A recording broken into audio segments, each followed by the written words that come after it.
among the many things I love about surf fishing, it's that it puts you there in the elements. You're there, you're in the waves, you're feeling the push and pull of the ocean. There's the seals, there's the birds, there's everything kind of all around you. You're there seeing the sunrise and hearing the wind go through the dune grass. It is an amazing experience. It kind of brings you really close to the coast. It feels like it brings you close to striped bass, and it's why it's my favorite type of fishing. I think I'm on my 6th year. I don't keep track. I'm having too much fun, but every one of my clients have been amazing. I love my clients. That's why I continue doing it. They've been fun, and I've learned something from each one of them. Each one is so different, and each one is there for a different experience. You have ones that are there to be with their family and just experience the time they have with their families, and others are there to learn so much in such a small window because it's something they want to continue doing. So I'm living through their first time, some of them. That's what I guide, but mainly for fun, for the environment, for what we're doing, and you know, the catching of the fish is your bonus. It's been really interesting for me as somebody who's not done very much surf fishing, but has been really involved with striped bass angling and striped bass research, to think about as I'm out here on the beach and how I want to treat a bass and bring it up to yield the lowest post-release mortality on these fish. My name is Ben Gahagan. I'm a fisheries biologist, and I'm lucky enough to work with striped bass. I've been working with them for about, off and on, for about 12 years now. Right now, a lot of the research that I'm doing, along with my colleagues, is focused on post-release mortality of striped bass, because in any given year, about 90% of the mortality on striped bass, whether that's fish that are kept or released, actually comes from recreational anglers, and about half of that is from fish that are caught and released. Whether people are being really careful or not, they're not thinking that many fish end up dying, and just with how popular, and for good reason, striped bass are, there's over tens of millions of trips for striped bass and striped bass caught every year. So those numbers just add up quickly.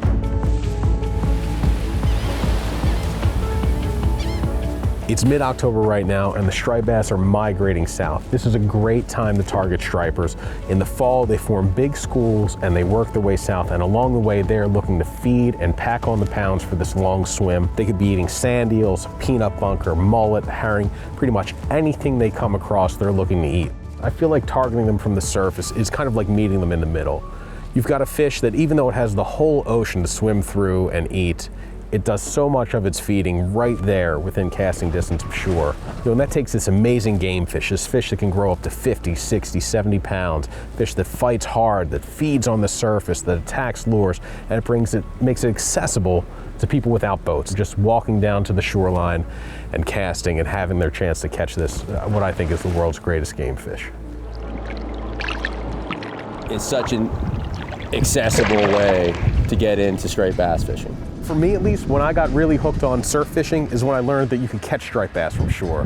The more you learn about them, they are the ideal fish for the surf. They want to feed in close, they use the waves, they use the current that you get.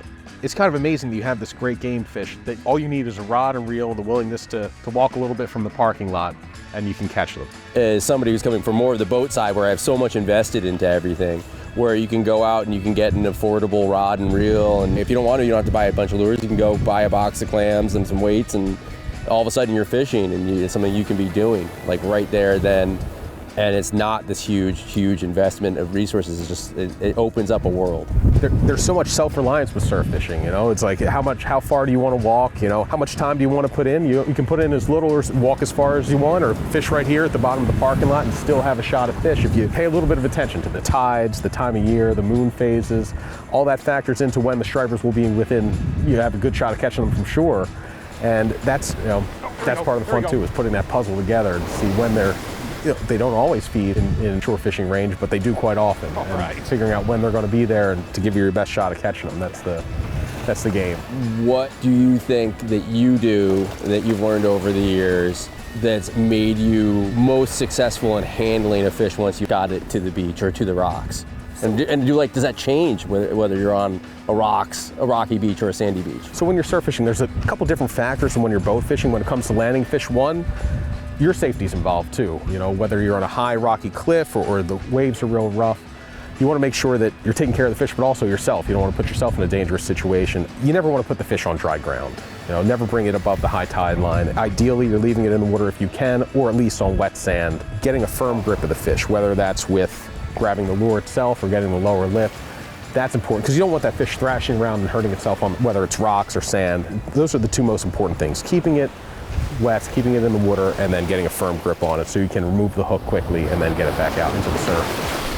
Do you have any cool tools on your belt here? So that you think are like super helpful for somebody? Yeah, for one, you always want to, if you're surf fishing, I've got a knife on here. That's really important for my safety. You know, if you get tangled in line or anything happens. Then you have your pliers, and everything's attached to you, ideally with a little lanyard, but it's in easy reach. The pliers for unhooking the fish quickly. You have a lip gripper here, which I used to use it more to weigh fish, and don't do that quite as much now, but more it's like if there's a bluefish or a striper that I'm trying to get a handle on, I'll hold on to this, and then the fish it's less likely to thrash around and hurt itself. You can get the plastic ones too. I think it's a great tool for people, especially as they're first learning to fish, because I think there's just an apprehension about getting your hand in the mouth. Yes.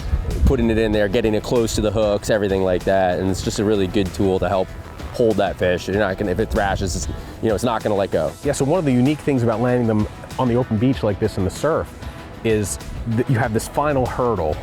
Once you have the fish, you fought him all the way in, he's just 10 feet from shore there, and then you have to get him past that final wave. And you really need to work together with the ocean. You might be stronger than the fish, but you're not gonna be stronger than the ocean. So you need to wait for the wave to kind of drop the fish up there on that wet sand and then hold them in place as the wave recedes and you can run down and get them. That's the key, is finding that rhythm, waiting for that window to get the wave to wash up the fish. And that is one of my favorite moments in surf fishing, is when that wave comes up and it leaves that fish behind. You see, especially at night or at first light, you just see this big lump, ends up this beautiful striped bass. Yeah, it's just like that coordination with the environment, coming to the final little punctuation mark on the whole experience. If you're handling a striped bass and you've caught one and you're trying to handle it in the most delicate fashion so it has the most success rate, you try to stay in a safe water zone, keep it close to the water, don't drag it up the beach, and remove the hook as quickly and efficiently as you possibly can.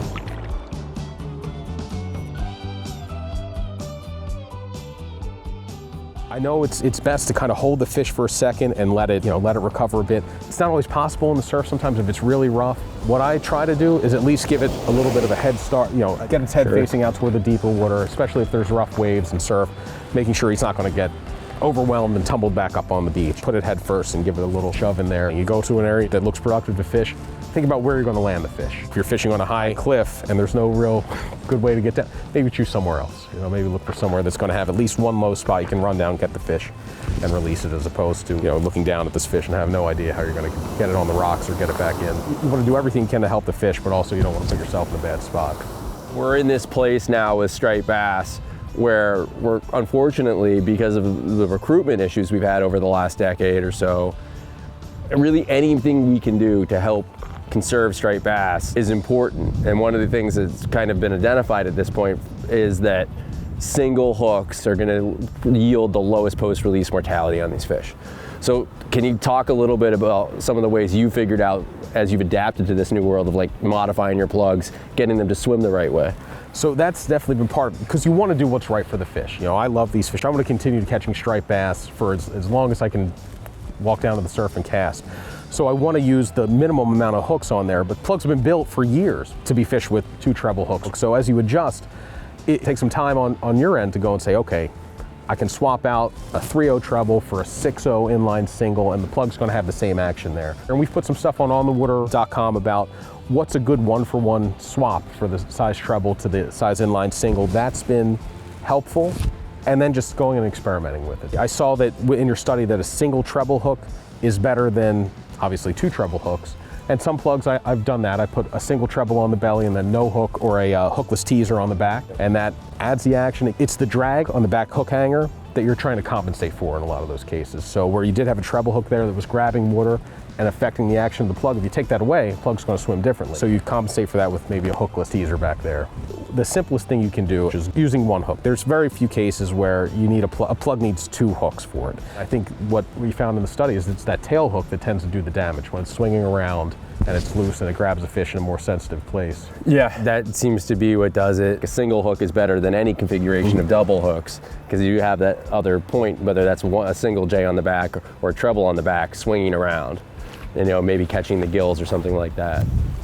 And some of the most productive lures anyhow are jigs, bucktail jigs, soft plastic paddle tails or straight tails, and those all have a single hook in them. More fish are caught on those every year than probably all the fish caught on plugs combined. Other tackle things you can do is using tackle that doesn't totally exhaust the fish. And we saw that across all these different fishing types and lure types we've looked at, where fighting time and handling time are both really important to what happens with that fish afterwards. And in both cases, trying to keep that below 2 minutes of fighting time, less than 2 minutes of handling time.